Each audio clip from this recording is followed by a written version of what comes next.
practice, we practice hard. We change the people, we be honest, mental, and we gonna win games, bro.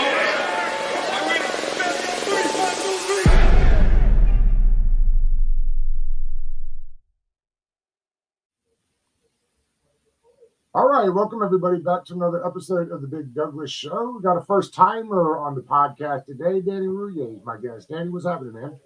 Not much, my friend. Thanks for having me. Absolutely, yeah. First time to the podcast, so let's get to know you a little bit. You've been on 106.7 with Grant for how long? You guys been together now? 8 years? We 9? just did our 10-year anniversary, man. 10 years great. in January. Yeah, it's the joke we make, and it offends some. Our first show was January 6th, 2014, the most significant January 6th in DC area history. Don't bother looking that up. But yeah, we started just over 10 years ago, man, which is pretty wild. It's an incredible run. Thank you. It's your side gig. Are you a comedian first or a radio host? It's a great question. I think it's flipped. I think it's morphed. I think I'm a radio guy now, with a comedy habit, you know. So my entry point was the opposite way, right? I mean, I started, going on the road doing stand-up. I was going all over the country, all over North America. And, you do these radio hits. Like you pop into a morning show and it's like, write down 5 wacky topics they could talk to you about to get into the, to promote the shows, whatever. And I end up having just as much fun doing those as I would on stage, which I didn't think I would find. I never thought I'd find anything that I liked as much as first playing baseball, which, I did for all through college and stuff. And then finding something that I loved as much as, kind of doing stand-up, but I did. And yeah, I mean, I don't miss being on the road. I don't miss doing, driving 7-8 hours to Sioux Falls to do a Bennigan's on a Thursday, and then right back in the car and put 200,000 miles a year on a beat up sedan from 20 years ago, just trying to live gig to gig. I don't miss that part of it, but I do miss being able to kind of grind and create that art of doing stand up. Being in the rhythm of that it's second to none. It's just an amazing feeling to take something that didn't exist, present it, refine it, write it, tweak it, and always kind of evolving. So I miss that a little bit, that grind, but I would say it's better than being really, really poor and eating nothing but ramen, barely making rent. I watched an interview one time. I believe it was Louis C.K. and I forget whose podcast he was on, but the host asked him, knowing what you know now, would you do it again? And he said, no, I couldn't do it again, even knowing that I made it. The idea of getting booed constantly to get started, the grind, as you put it. And I thought it was really interesting because I think I read somewhere that like 2% of all comedians are able to make a living and eat and live that way. I thought it was really fascinating. I'm curious your thoughts on that. No, it's that perspective. I get it. I mean, I work with like on the side, another one of my side gigs. I love working individually with baseball players. So I do a lot of like private coaching, right? I'm working with some young kids and stuff. And hearing what these like sophomores and juniors in high school are going through, I'm going, I know I did that. I did my SAT class on a Sunday morning, and I did my meet with the math tutor, practice sports until 7:30 at night, get home, have 4 hours of homework to do, and only 2 hours before I can keep my I can't keep my eyes open anymore. Going through all that, I know I did it. I couldn't do that right now.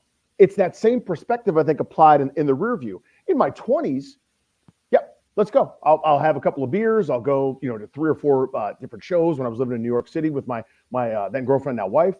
I could do that. Now, looking back on it, I don't think I could do that again. Because you're in your. I think to me, it's a view of it in the present state that I'm in, where let me look at these. Look at these bags under my eyes, dude. I'm exhausted. That's my oldest. That's my youngest son. I'm exhausted every day.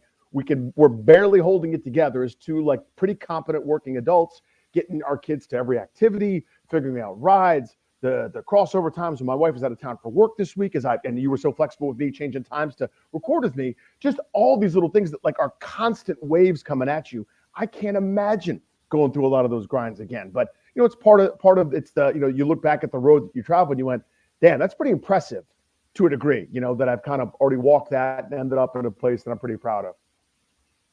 A lot of people know you for impressions. What is the key to doing a good impression? I sound like an arrogant horse's ass, so forgive me on this. There are some where I hear it and I got it. There's nothing you can you can't coach, you can't fix or whatever. Like the one I even do on stage a lot is I heard Charles Barkley talk, right, in 1990 something or whatever, right? And it was a different Charles then. It was more high pitched then. His voice has gotten deeper and more baritone, and he's the king of starting a sentence and not knowing the end of the sentence. You know what I mean? So when he was younger, it was sort of like up high like this, and he used to talk up high. Now, Ernest, it's more down low. Is everything he do down low? And he say every breath he take is a sniff breath that interrupt his speech. So it's like I heard that and I could do it right away. There are others that I've got to really study sometimes, and I pick up a little quirk. So to me, I don't know if everybody thinks of it this way, just how I do. I think of it almost like if you went to an art museum, right? And there are two main types of paintings that you're going to find. There's the Impressionist, right? Which is like 74 different colors and things bleed into one another, and it sort of looks like a sky. Then there's the realist, right? There's the guy that's trying to repaint exactly the picture that he saw or that was presented in front of him, whether it's a person, whether it's like an object or whatever. So to me, there's that impersonation. This is how I think of it. Not everybody does this way. But there's an impersonation where I go, I'm trying to make it sound exactly like that person, where it's like a reprint, right? Where if you stood us next to each other, if it's good enough, you wouldn't be totally sure who's who. Then to me, there's the impression where you take something of somebody's and turn it up to 11 or 12. So you take an idiosyncrasy, a manner of speaking, or some cadence or some flow or something that they do, a tick or a habit, where you can emphasize it so you know who I'm doing. Does that make sense? Like the distinction? So like it does. Do you have to do an impersonation? Do you do the latter because you can't do the prior? Does that make sense? Like oftentimes, yes. Yes. If you could do it perfectly, you do it perfectly every time. Right. The goal when I set out is I'd love to be able to just reprint everybody, right? I mean, there's so many guys who are so talented at it, are so great, who've got these wheelhouse ones. But one of the most famous guys is Frank Caliendo, right? Maybe the best impressionist ever, certainly the best at marketing himself. And he's really good. I don't mean to make that even a slight. He's incredible. He's one of my heroes. His George W. Bush was so good that everybody was doing his Bush. That's a weird sentence to phrase, say doing his Bush. But you know what I mean? Everybody was doing his version of George W., right? Phil Hartman's Clinton was so good, it's so definitive that people were doing, when they would do Bill Clinton, they were doing Phil Hartman's version up from SNL. Like, and that was a ubiquitous thing. And Caliendo's, everybody was just doing that.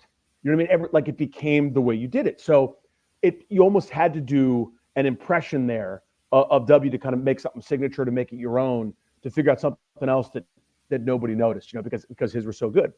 That happens too. That's kind of part of it. So, but yeah, it's an astute observation. The goal is to try to do the reprint. What happens sometimes is you go, well, I could get them good enough where you know who I'm doing if I can kind of, take an aspect of it and sort of blow it up.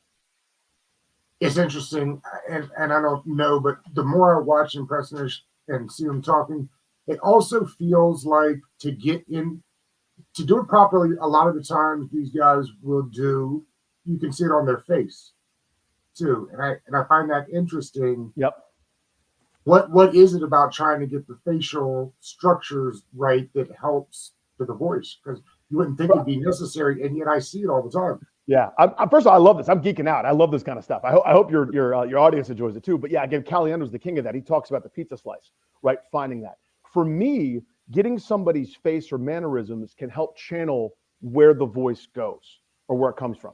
So, for example, if you're doing a Trump impression, right? So everybody is going to do this one, okay? So when you get your mouth to do that, now it's easier to talk in that set of mannerisms. Okay, I'm going to make, this is a potato chip. I'm going to offer it, take it back. Okay, let's talk about Big Dog. He's very weak. Like you can do those things once you get that stuff. So you got to cock your head.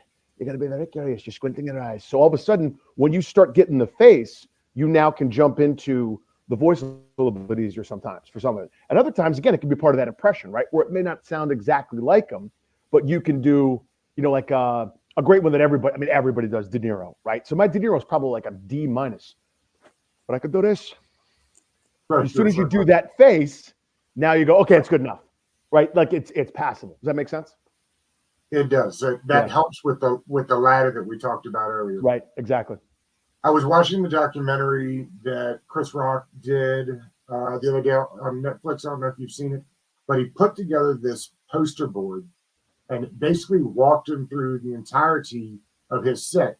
And it got me thinking, I think the average person sees you guys up on stage doing your routine and think that it's you just went up there and got funny. I'm curious what the process is because it's obviously not that easy, or we'd all do it. No. We all think we're funny at some point. Right. Well, every horse's ass makes that mistake. Yeah. What is the process like to put a show together? Everybody's got a different one. There are guys that are so diligent who can just sit down and go, I'm going to write for an hour every day. Even if it doesn't produce anything, they can get into that habit and they can do that. There are guys that are meticulous about creating. There are other guys who just go, I'm going to walk around at all times with a book, with a joke book, or use my phone, notes in my phone, observation. I can already map out the joke in my head. That's funny. I'll turn that into something. Does that make sense? Sure. So everybody's got a different one. I'm more of that latter where, and again, I'm not creating the same way that I was. It just the rate at which I'm coming up with new stuff is just ground to a halt. Not doing shows as often kills you because, by the time I get home from doing an afternoon drive, it's 7 something, the kids need something. I'm watching Nats, Wizards, Capitals hockey, Thursday night football. There's no way I'm going to an open mic after that, knowing that I got to get up at 6 something the next day to get the kids off to school. So that grind is kind of over. But when I sort of will have this, ooh, that's funny, get a note, walk away from it, revisit it. If I can still get to a funny thing there, then it's got a chance to be a joke. Then if you try that joke 1 time, 2 times, 10 times, 25 times, tweak it different ways, and it still doesn't work, this is the hardest thing to do, I think, in comedy. Not make new jokes, but make something that you believe in go away. You have to give up on it, which is not something that people like to do. Where, for a lot of us that are wired competitively or wired something like some piece of art that you can believe in. Like, I'll give you an example. I had this joke that I was sure it was funny, and the audience was wrong. Doug, I'm talking dozens of times I tried this thing. The scene, if I can set it for you, I'm in Las Vegas in one of their fancy super duper bathrooms, and I can't make the automatic, there's no manual button to push on the flusher. I can't make the automatic flusher go. I'm doing the robot, I'm popping and locking, I'm sidestepping, all with my pants around my ankles. I'm like doing booty shakes. I'm walking almost all the way out of the stall. I tried everything. I couldn't get the damn thing to flush. And that's the setting. It was a better joke than I'm telling you right now, but I'm saying that was the setting. I was positive it was funny. I was sure of it. I was wrong. Months of trying this thing on stage, finally I had to be like, you got to let that sumbitch go. You cross it out in your journal and you start again. But that kind of process, building minutes, building material, building things that you can call upon where you can go, this audience, for example, at a suburban private show for somebody's birthday, they probably don't want the same dirty material, so to speak, that a Friday night late crowd in DuPont Circle that's drunk at midnight would want to hear. Different stuff. So you need to be able to be diverse, be versatile. People get big enough now because of social media where they can just go to their audience all the time. That's kind of been the biggest phenomenon, the biggest change is you can find guys, whether it's Bert Kreischer, Shane Gillis, Pete Holmes, or some of these guys that are huge and blowing up, deservedly so because they're hilarious. They don't have to pussyfoot around and appeal to everybody. Their audience is their audience, and when they're in town, they're going to go see them because they can reach out and touch those folks, more directly. Whereas in years past, you had to figure out a way to go, I'm in Spokane, Washington today, I'm in Illinois tomorrow. That stuff's got to work everywhere. It's now my audience among that group has to work everywhere. Comedians are notoriously vampires, and you wait, right? And you sit in these clubs and hope to get your turn up or somebody cancels so that you can get in. How did you get your start? Actually, I started here in DC. I'm from here. I didn't know what I wanted to do. So once baseball was over, they rip the jersey off your back and say, no, thanks, you're not good enough. That's hard. And nobody talks about that. And nobody should feel sorry for me. I'm not whining. I'm just saying it's not something that they really prepare you for during your athletic career. You're kind of coming up. What position did you play? In college, I played third base and left field. High school was a shortstop like everybody else. But I played, and then I played a little bit afterwards, a couple tryouts, but writing was on the wall. You play so much and that's what you are for 20 years. And then all of a sudden they just go, okay, do something else. And it's like you've always been working towards the next thing, and then there's no more next thing. And you're like, oh shit, I got to find a passion. I don't care about working. You know, my plan was to get out of school for a couple of years and go to law school. Like, what? No, you know, like I had student loans. So I was like, all right, I'll work for even more. And once I got out of school, started having a job, little change in my pocket, I go, I'm never going back to school again. So, but I didn't have a passion. I had nothing that really did what sports did for me, you know? And again, it's like you're now a pudgy, washed up zilch. There are no sports for you. You can play softball, drink some beer. That's about it, right? So I was searching for something. I'd always been like the funny guy, but who isn't among their group of friends, you know? And so on a whim, I took an improv class at the DC Improv, the first one they ever offered, right? And a guy named Sean Westfall was my teacher. In that class, there were a couple stand-up comics. I didn't know if I wanted to do improv, if I wanted to do stand-up. I didn't know anything about anything. And I met a couple stand-ups in that class and kind of started to say, hey, maybe that's something I'm interested in. I like performing. I like attention. I like kind of making people laugh. I wonder how to do it. But how do you write a joke? How do you start? What's the first thing you do? Like, I don't know. I can make my buddy Joe laugh. I can make Steve laugh, but because they know everyone that I'm talking about. How do I make strangers kind of welcome them in and figure it out? So these guys were super helpful. Sat down, wrote some material, got a 5-minute open mic at Soho Tea and Coffee on a Monday night. I did 5 minutes at 9:45 at night. I got a few chuckles. I said, that's it. That's my new drug. You know, that energy. And I was terrible, though. I'm not trying to make it sound like I was any good because I was awful for 2 years and didn't know it. You just go through blissfully unaware. But as soon as I got those couple of chuckles, that instant feedback, I go, I do that now. Like, this is my thing. Everything I do is so that I can lead up to those moments on stage. What's the biggest difference as you've made the switch to radio? How did you end up at radio? So yeah, again, not to go over too much again, but you know, I was on the road a lot, doing radio hits here and there, and you know, kind of heard that this station was going to switch to sports at some point.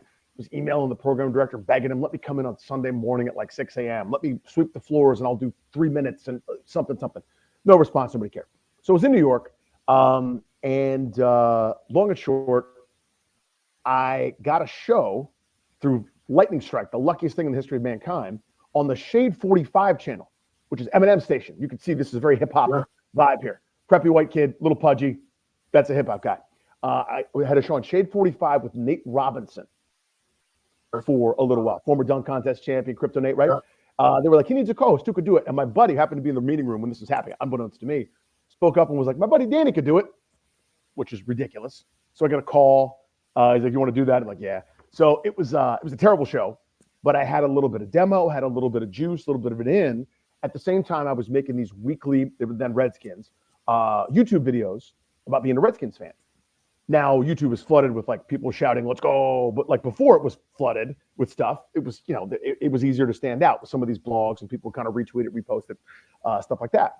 So kind of coming at the folks in charge down here from multiple angles, having a foot in the door at Sirius, having the junks, the sports junkies play one of my videos on the air. All of a sudden I'm like, you know, I'm in front of people now. I did a spot on the junkies the day before Thanksgiving at like 9:40. So they're like a foot and a half out the door, didn't care at all. But I went and did a few voices. I did John Gruden, I did Shannon Sharp, did Charles Barkley, did some Tiger Woods, and like gradually they kind of warmed up to me and they were like, kept me for a couple seconds and it went great. I mean, I would tell you if it went badly, I crushed. It was so much fun. And to me, that was my Super Bowl. Like that was it. You know, that was as good as it could be. I was on the junkies for God's sakes.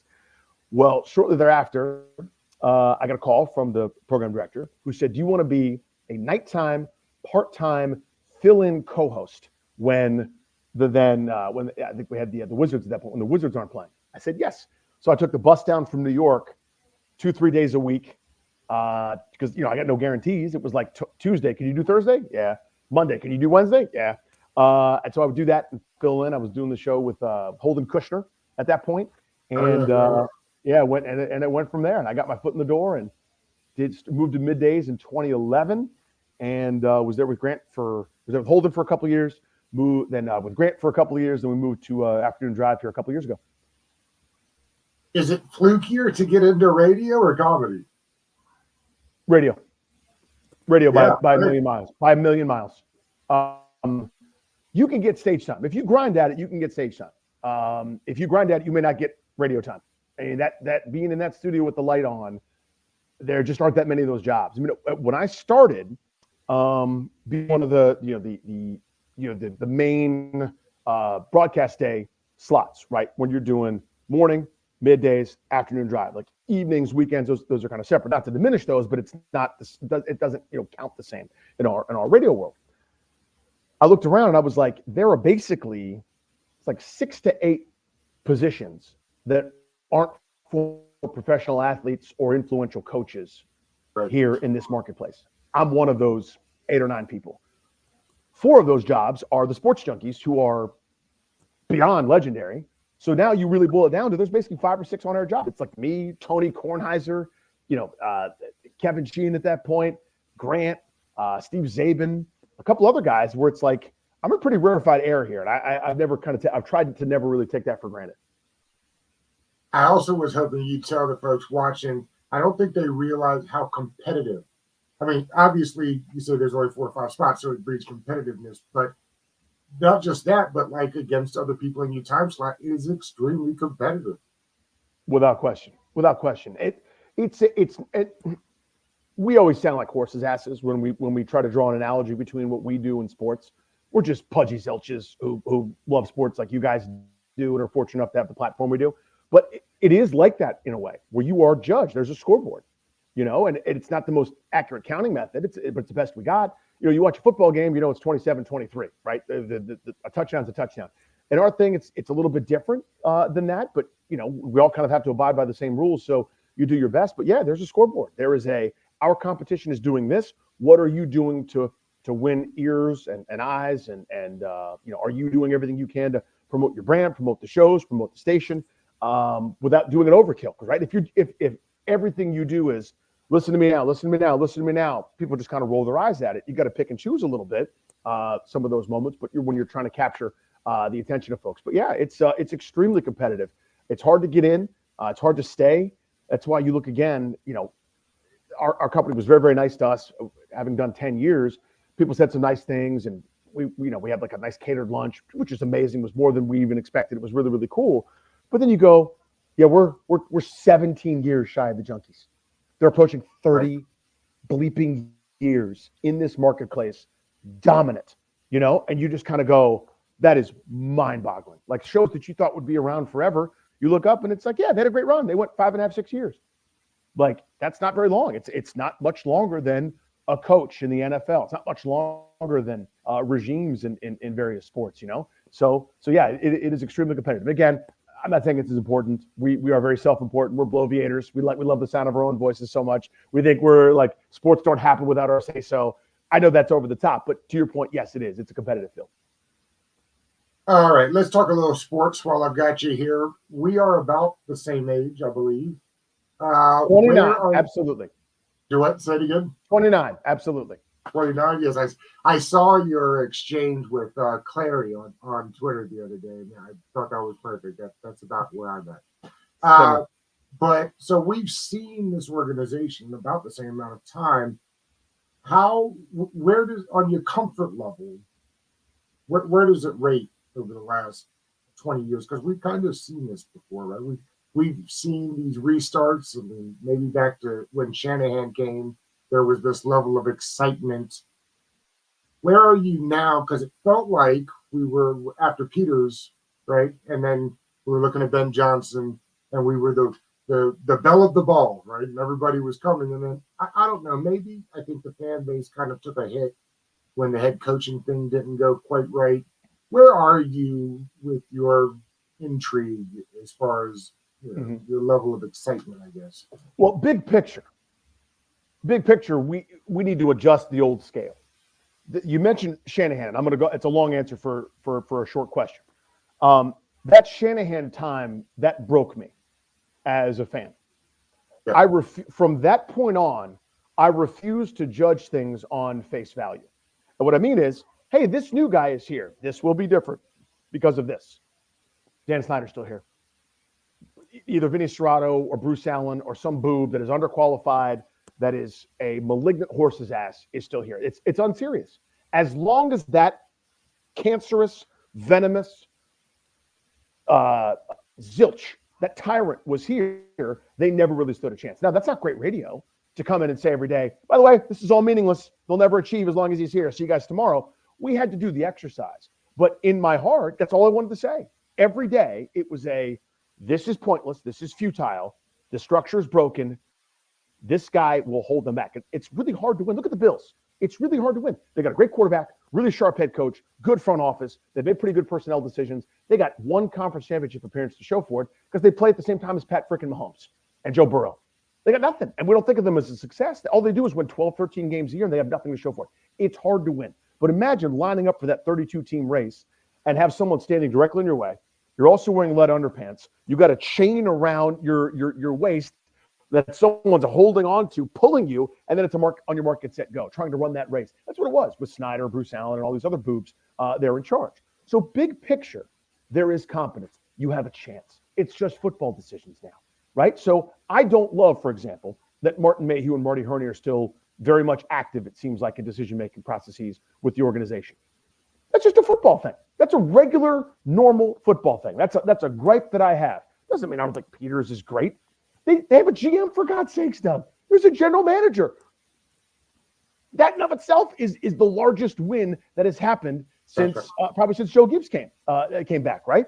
It's a reasonable football operation. You went and got a guy from one of the great trees in all of sports to run the damn thing. He obviously knows more than me. I would never insinuate that he doesn't. That's a period. Next paragraph. I don't love that everybody that was shucking and jiving, grinning next to Ron saying I agree with Coach and is on video saying I want Emmanuel Forbes. I hope he's there. He'll definitely be there because no one else wants him. I don't want that guy involved in my decision-making processes. He lost his privileges as far as I'm concerned. Doesn't mean I'm boycotting anything. Doesn't mean I'm torpedoing. It doesn't mean it's going to work or not going to work. I have no idea.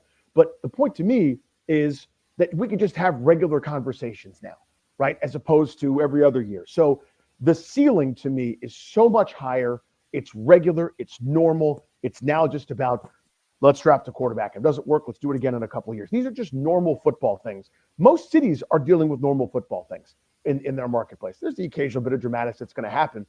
We were an unserious clown show. Like it was buffoon on top of buffoon on top of lawsuit. It was everything but football. It was so stupid. That's gone now. So to me, if you're asking me how comfortable am I, extremely. I don't know how good they're going to be this year. A lot's going to depend on Peter's assessment. If they want to do let's go all in right now, use our cap space. Let's some new linemen. Let's use the draft on quarterback, maybe a tight end to upgrade that group, and let's get a wide receiver 3 in free agency, maybe a pass rusher. Find me a Jadeveon Clowney 8-9 sack guy in free agency, and let's go see if we can win this division. Or let's play this patient. Let's build for a couple of seasons from now. They, I think, got carte blanche from a lot of this fan base. Who, listen, we've waited for decades. What's one more with the promise of light at the end of the tunnel that actually could be realized? Now you say that, and the fan base says that right now, and they're out there winning 3 games out of the first 8 next year, and I think people will get people get pissed. Yeah, people get pissed. Listen, I'm not better than anybody or whatever. I have the same emotions and same irritations as everybody else. What I just can't have, Doug, is I can't have somebody pee and tell me that it's raining, right? Yeah. In other words, that's what Ron Rivera's entire tenure was to me, okay? Where he literally said to open the thing up, I don't have patience for a rebuild.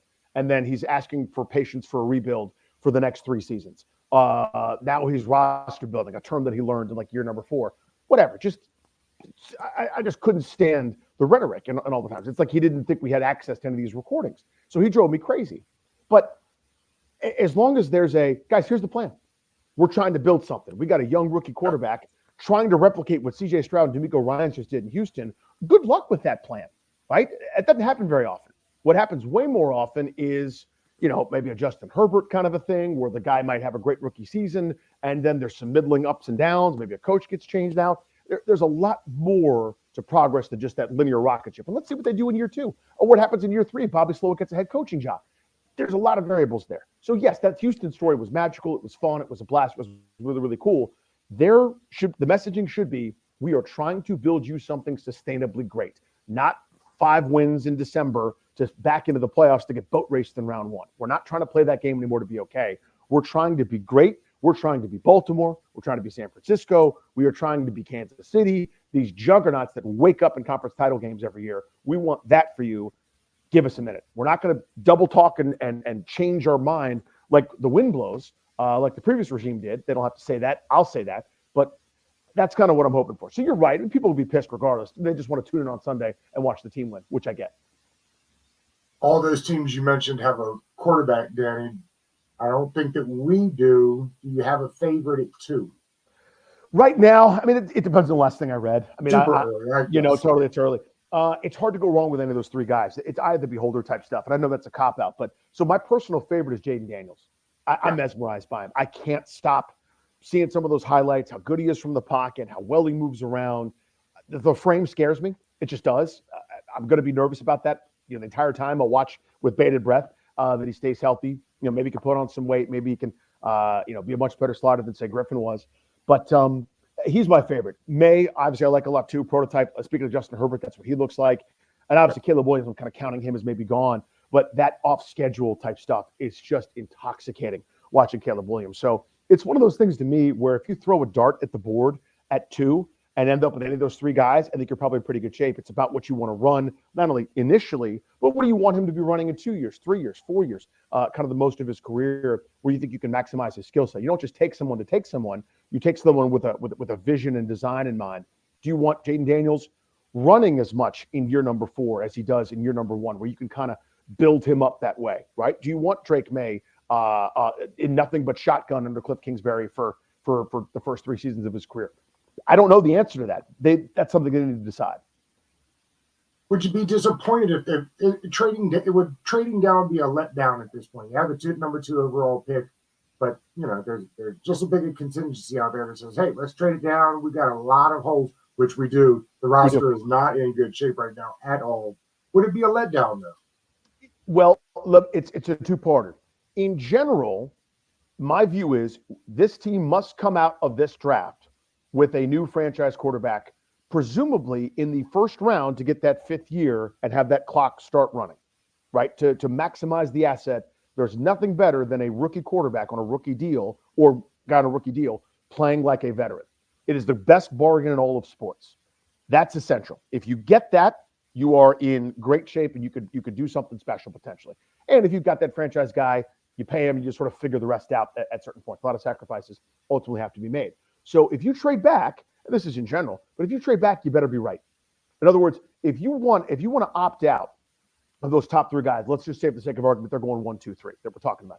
But this group says, we love Michael Penix or we love Bo Nix for whatever reason, right? Whether I do or they do, it doesn't matter. But let's say they do.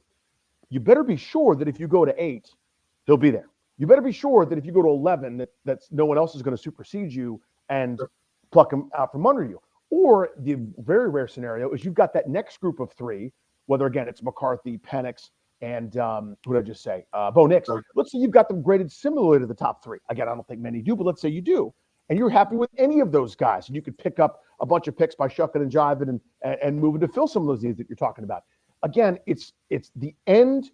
There's got to be a cohesive, smart plan to get to where we need to get to in that regard. There has to be a new franchise quarterback here. It's something that they've shied away from. They've only done a couple of times. And because it hasn't worked over the years with a crummy regime, with a stupid broken structure, a lot of them are gun shy that it will never work. It's the best percentage. It's like playing blackjack. Just because you stay when the dealer's showing a 6 doesn't mean you're going to win the hand. It gives you the best chance. That's really what the draft is, giving yourself the best chance. In general, by the way, if you don't need a quarterback and you're picking that high, I love trading back. I caught so much flack because I was advocating for that back when they drafted Chase Young in 2020. I said either it should be a quarterback. If you don't like Haskins, that's your call. Whoever you like or don't like, that's fine. It's a new regime. It should be Haskins, or it should be a quarterback, or they should be trading back. And nobody wanted to hear it. And it turns out that probably would have been a good call. So generally, I love trading back. Unless you're up there, you need a quarterback. That is too much of a premium spot to waste to me.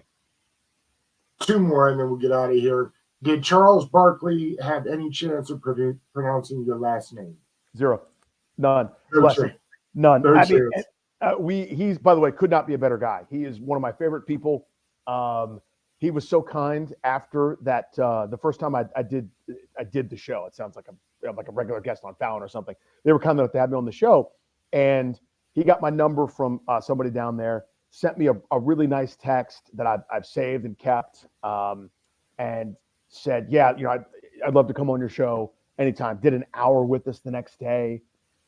Just an absolute mensch. He's hilarious, so personable, so humble, has a great, view of himself, doesn't take himself too seriously, even as a guy that's super influential. But yeah, when you look at that combination of letters right in a row with that soft H in the middle, I mean, dude, even not even him, going through all the years of playing baseball in rural areas, right? Like some Bocephus, some redneck dude down in the middle of South Carolina or Florida, or whatever, going, now batting, shortstop, Danny Rouhier. Like they can't believe that's the letters, So I don't begrudge it, man. It's aggressively French and it's tough. But he said Dana Route, tough. Yeah, I could only imagine. And obviously, the last one, who you like for the Super Bowl on Sunday? So I've made the mistake of betting against Pat Mahomes and the Chiefs. That's right. I'm not doing it again. Don't do that. And here's my thesis on this, Doug. Not necessarily about the Chiefs and Pat Mahomes, but and listen, they're in the Super Bowl, so what are we really talking about here? But San Francisco hasn't played well by their standards in a month, right? They didn't need the last game of the season, so forget about that. But they should have lost to Green Bay, and it was in the rain, a little bit weird, and Purdy didn't play well. Maybe that was the cause. But they should have lost to Detroit. Now, they deserve credit for coming back in that game, and that was fantastic. But I don't think you can do that to this Kansas City team. I don't think you can get down or give away a quarter or a half or whatever and kind of get away with it. So that's kind of my thesis coming into this. Run defense-wise, San Francisco hasn't been particularly good. And this isn't your older brother's Kansas City Chiefs team. They'll pound you with Pacheco. Andy Reid's taking his medicine here. He doesn't really love to do that, I don't think. But he knows that's the prescription. And you've got that ace in the hole that is Pat Mahomes pulling plays out of his buttocks, if need be on that 3rd and 17 or that 4th and 12 in the fourth quarter. The way the Chiefs defense is playing, the fact that San Francisco hasn't played particularly well has me leaning Chiefs here in this Super Bowl. I think I agree with you. And I think the overarching thing is don't bet against Pat. Not right now. Yeah, this was great, man. I really appreciate you coming on. I had a blast today. Thanks, man. Thanks for letting me talk about myself. I love doing that. So that's really nice of you. We appreciate you.